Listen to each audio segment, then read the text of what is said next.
So bagong lahat, pa-share na lang, pandagdag pang kimo din. Si Klay Thompson, McDaniels at Rudy Gobert na pagmulta ng $25,000 each dahil sa nangyaring gulo nung last game nila. Si Draymond Green naman nasuspinde ng 5 games dahil sa naging action niya kay Rudy Gobert. Sinabi din ni Tito Rudy na kapag hindi naglalaro si Steph, alam niyang si Draymond Green gagawa ng paraan para ma-eject sa game.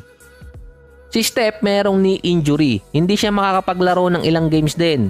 After this week, i-re-evaluate ulit siya. Base sa report, wala naman structural damage sa kanang tuhod ni Steph pero mamimintis niya yung game versus OKC sa November 17, dalawang sunod kasi yun. Yung isa pa, November 19, OKC pa rin. So far, dalawang starter sa Golden State ang mawawala, si Draymond at si Steph. Hindi pa sure kung kailan babalik si Steph dahil sa injury niya. Ang initial report doon, sumasakit yung tuhod niya at kailangan ulit i-re-evaluate para makita kung anong problema.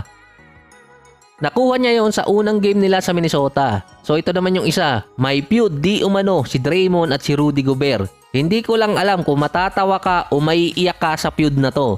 Dahil ang pinagmulan di umano ng alitan ni Draymond at ni Rudy Gobert, kung maaalala nyo dati, si Rudy Gobert umiyak nung hindi napili sa All-Star Game mga 2019 yun. Pinagtawanan siya ng ibang NBA players at ibang media personality.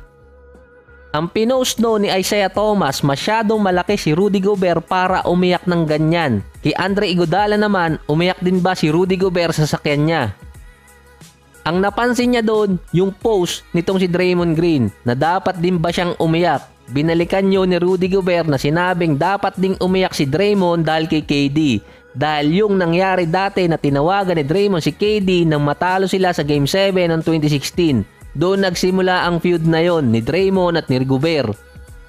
Dahil yon sa iyakan, dahil nga yung isang player na hindi napili, parang bata nun na umiyak. Yun din kasi ang tinag kay Rudy Gobert nun, parang bata. Hindi naman kasi papatalo talaga si Draymond. May podcast siya, sumasideline pa bilang analyst sa TNT.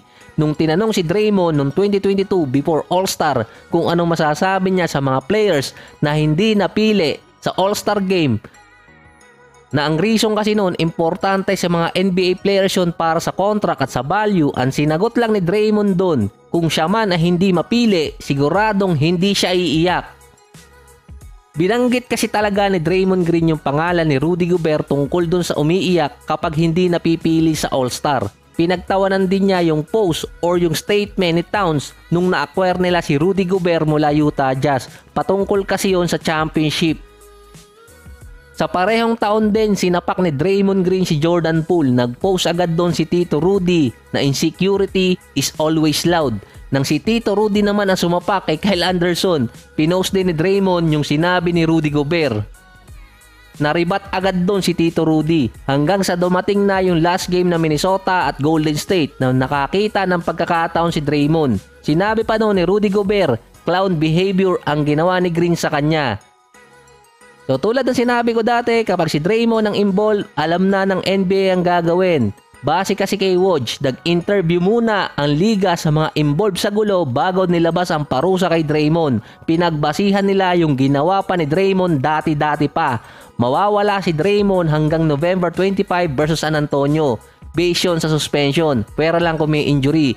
November 29 ang pwedeng makabalik si Draymond versus Sacramento. So sayang yung kanilang home court advantage. Malaking bagay din yun na wala si Draymond sa team. So may nabasa lang ako kaninang comment doon sa mga posts online na okay lang daw yung suspension kaysa multa. Hindi naman daw kasi bawasan sahod. Si Draymond Green without pay dahil suspended siya. Mawawalan siya ng estimated na $700,000 dahil sa 5 games na hindi siya makakalaro.